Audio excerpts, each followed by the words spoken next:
자, 여러분들 안녕하십니까? 반갑습니다. 2020년 5월 8일 장마감 방송을 하도록 하겠습니다. HLB는 전일 대비 2.14% 상승한 10만 400원에서 마감을 했네요. 간만에 10만 원을 돌파를 해줬습니다. 좀 좋은 모습을 보여줬고요. HLB는 잠시 후에 보도록 하겠고 일단 간단하게 시장부터 살펴보도록 하겠습니다. 야, 정말 대단한 시장인 것 같습니다. 코스닥 지수를 보시면 정말 대단한 시장인데요. 이렇게 급락 이후에 급등을 해준 다음에 나름 기간 조정 양호하게 해주고 재차 이렇게 상승을 올리려고 하는 힘이 정말 강했고요. 어느새 보니까 코로나 이전 때 주가로 회복한 모습을 보여주고 있어요. 나름 코로나 직전 전고점까지 오늘 거의 다가선 모습인데, 글쎄요, 여태까지는 이 라인이 지난번에도 말씀을 드렸는데 이 라인도 중요한 라인이기도 해요. 여기 이 당시 때 지지가 됐던 그런 라인이고, 이 당시 때는 또 저항이 됐던 라인이어서 이거를 돌파할지 어떨지가 이제는 좀 더 중요한 모습 인 것 같고요. 그 와중에 어찌되었건 코스닥 지수는 이렇게 상승할 때 보니까 개인의 매수가 정말 대단했고요. 개인의 매수가 있다 보니까 순환매로 코스닥 시장을 이렇게 이끌어준 모습을 보여주고 있습니다. 전 업종에 걸쳐서 골고루 매기세가 퍼지면서 이렇게 올려준 모습을 보여준 게 특징이었고요. 오늘도 보시면 웬만한 종목들 다 좋았습니다. IT 중소형주도 좋았고요, 게임주도 좋았고요, 대북 관련주도 좋았고요, 마스크, 진단 요쪽도 좋았고, 또 고무적인 게 간만에 바이오 쪽에 매기가 들어왔어요.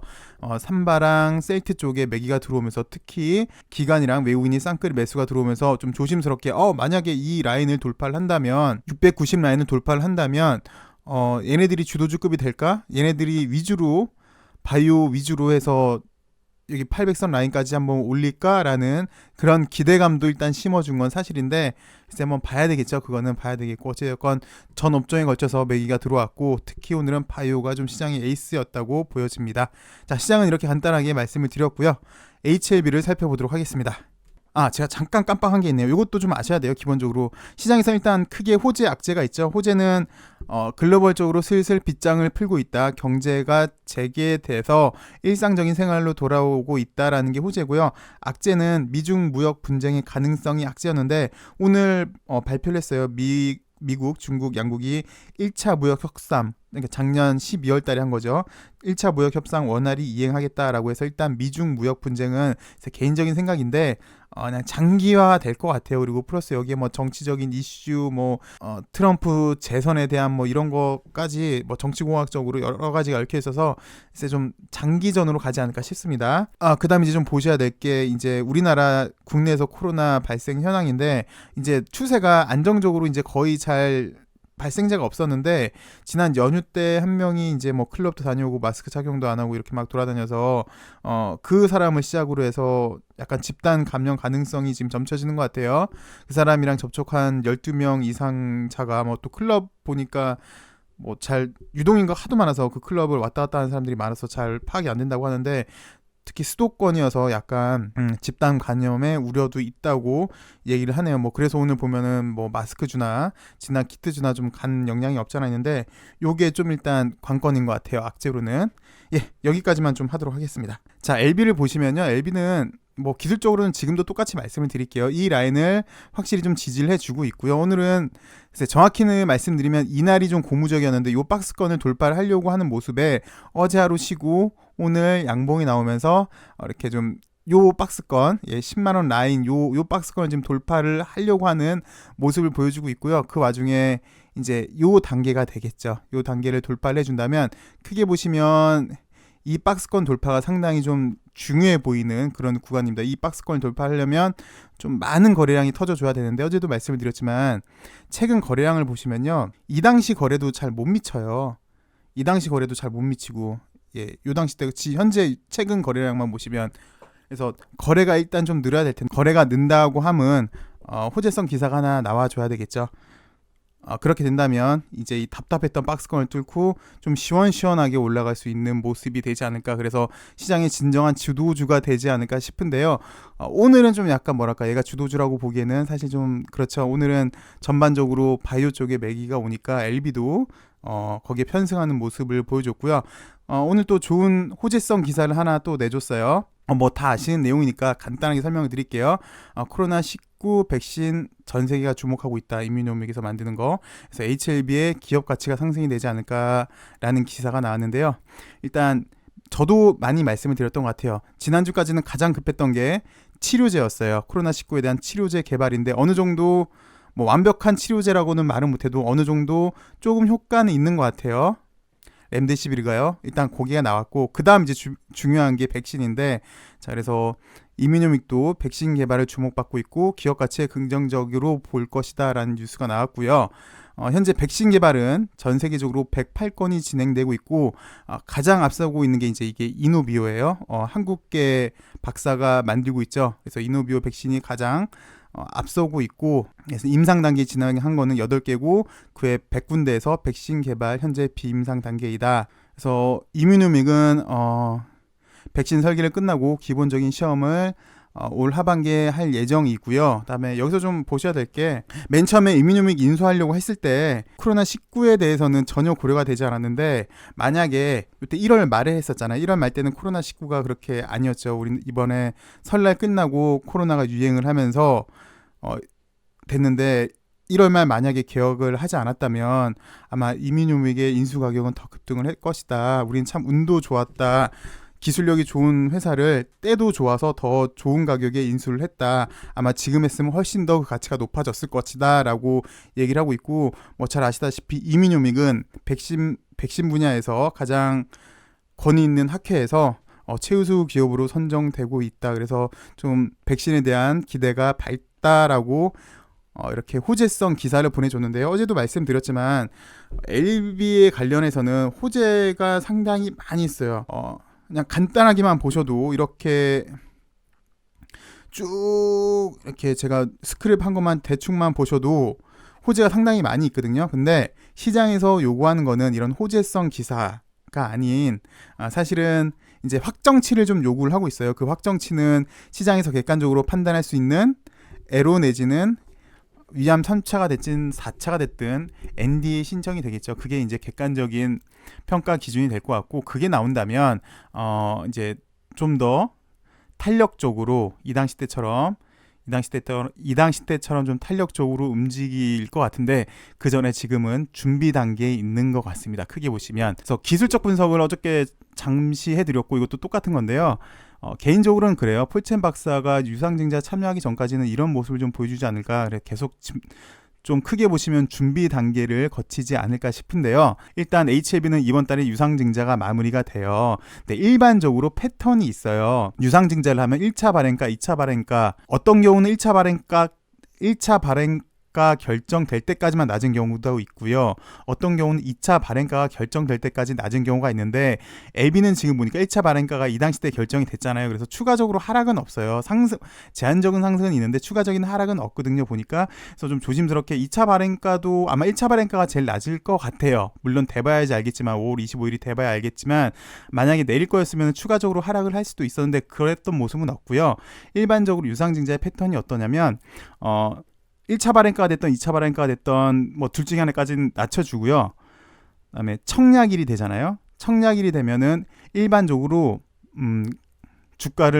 주가가 오르는 경향이 있습니다. 일반적으로 거의 대다수가 그래요. 그 이유는 성공적인 유상증자를 하려면 유상증자에 많이 참여를 해야 되잖아요. 주주들이. 그러려면 주가가 싸 보여야 돼요. 이를테면 78,700원 1차 발행가 78,700원인데 이게 그냥 제일 낮은 가격이라고 하고, 5월 28일, 5월 29일이 이제 청약일인데 그때 되면은 78,700원이 싸 보이려면은 가격이 높은 게 좋겠죠. 그래서 뭐 10만 원 이상에서 주가가 형성이 된다면, 뭐 11만 원, 12만 원 정도에서 주가가 형성이 된다면 아마 많은 사람들이 더 유상증자에 참여를 할 거예요. 이런 이유 때문에 일반적으로 청약일 때는 주가가 오르는 경향이 있어요. 일반적으로는 그래요. 많은 경우가, 대다수의 경우가. 그리고 그날을 의도를 했는지 안 했는지는 모르겠지만 다음 주부터는, 그러니까 5월 28일부터 6월 2일까지 아스코가 온라인으로 예정이 돼 있죠. 그래서 다음 주반부부터는 초록이 공개가 될 걸로 예정이 돼 있어요. 모르겠어요. HLB는 이번에 아스코에서 LB가 하던 항소가 하던 뭐 분명히 또 발표 내용은 있겠죠. 뭐 조심스럽게 옵티브랑 병용했던 결과도 발표가 될 것 같고, 또 캄렐리주맙이랑 병용하고 있는 것도 결과가 발표가 될 것 같은데요. 아직 회사에서는 공식적인 발표는 없었죠. 그 날이랑 또 청약일쯤이랑 또 겹쳐요. 그래서 좀 조심스럽게 유상증자 마무리되는 청약일쯤에는 주가가 좀 한번 더 오르지 않을까, 그때 좀 좋은 흐름을 보이지 않을까 예상이 됩니다. 일단은요. 그리고 그 이후에는 이제 우리가 기다리고 있는 게 많이 있잖아요. NDA부터 시작을 해서 좋은 뉴스들, 그리고 뭐 백신도 마찬가지고요. 이뮤노맥에서 만들고 있는 백신도 마찬가지고요. 뭐 얻어 걸린 느낌이 없지 않아 있지만 이 역시도 지금 시장에선 가장 핫하니까요. 뭐 전 세계적으로 글로벌적으로 백신을 지금 기다리고 있는 건 맞잖아요. 그래서 여러 가지 호재들이 많이 기다리고 있는데 이 당시 때 하루가 멀다 하고 호재를 많이 냈어요. 근데 다 묻혔죠. 어찌되었건. 근데 그 재료들이 바램으로는 유상증자가 끝나고 홀첸 박사가 들어오면은 호재들이 다시 한번 소환이 돼서 뻥뻥 치고 올라가기를 한번 기대를 해봅니다. 이건 물론 장밋빛 전망이긴 해요. 이건 장밋빛 전망이고 좀 디테일한 건 나중에 유증 끝나고 다시 한번 보자고요. 그때 다시 한번 또 설명을 드릴게요. 그리고 그 유상증자에 대해서 궁금해하시는 분들이 많이 계세요. 다시 한번 설명을 드릴게요. 5월 25일이 되면 확정 발행가가 결정이 됩니다. 그러면은 여러분들이 받을 수 있는 4월 16일 날 보유했던 수량 곱하기 0.09988 한 거 있죠. 그 수량 곱하기 5월 25일 날 가격이 결정이 돼요. 확정 가격이 결정되면은 금액만큼 여러분들 계좌에 넣어놓으시면 증권회사에서 알아서 해줍니다. 근데 만약에 나는 100주를 받을 수 있었어요. 근데 돈이 없어요. 50주밖에 못 받아요. 그러면은 그 가격 곱하기 50주 해놓은 거 그냥 계좌에 넣어놓으시면 50주만 유상증자 받을 수 있어요. 이를테면요. 그리고 그거는 5월 25일 날 쯤 되면은 증권회사에서 연락이 와요. 유상증자가 있는데 어떻게 하실 거예요? 라고 연락이 오거든요. 그러면 이제 또 증권회사에 친절하게 설명을 해주고, 아니면 궁금하시면 이용하시는 증권회사에 전화를 하시면 친절하게 설명을 해주니까 궁금한 거 그쪽에 또 물어보시면 될 것 같아요.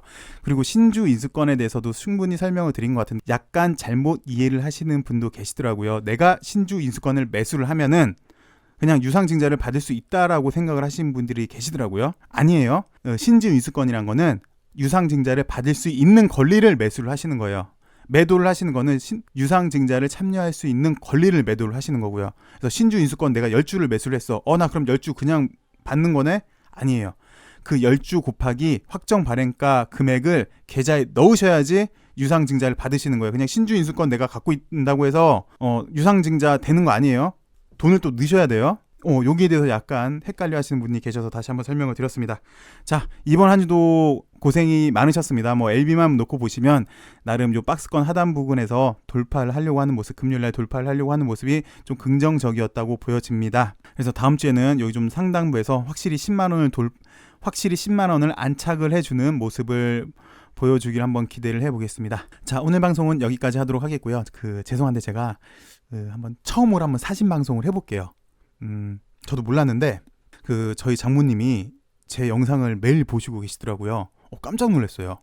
어느 날 어머니 집에 갔는데 어머님이 이렇게 제 영상을 듣고 계시더라고요. 그래서 너무 놀래가지고 뭐 하시는 거냐고 그랬더니 재밌으시대요. 제 얘기를 듣는 게 재밌으시대요. 그래서 아니 어머니 주식 안 하시고 주식에 관심 없으시잖아요. 그랬더니 그래도 그냥 재밌대요. 제가 하니까 그냥 재밌고 그냥 듣기가 좋대요. 그러면서 제 영상을 보시면서 취침을 하시더라고요. 그래서 다시 한번 느꼈죠. 내 영상은 취침용이구나. 많은 분들도 이러시겠구나 라는 걸 느꼈는데 저희 제 장모님이 이걸 들으시니까 그 빌미로 오늘 한번 사진 방송을 하도록 하겠습니다. 여러분들 좀 이해해 주세요. 장모님이 주신 사랑, 크신 사랑 정말 너무너무 감사합니다. 어머님이 존재 자체 그 하나로만 해도 우리 가족에게는 너무 큰 힘이 됩니다. 늘 감사하고 늘 사랑합니다. 행복하고 오래오래 더 저희들 옆에 계셔주셨으면 좋겠습니다. 감사합니다. 어머님, 그리고 사랑합니다. 자, 여러분들 시청해주셔서 고맙고요. 여러분들도 어버이날인데 좋은 시간 가지시길 바라겠습니다. 행복한 주말 되시고요. 시청해주셔서 감사합니다.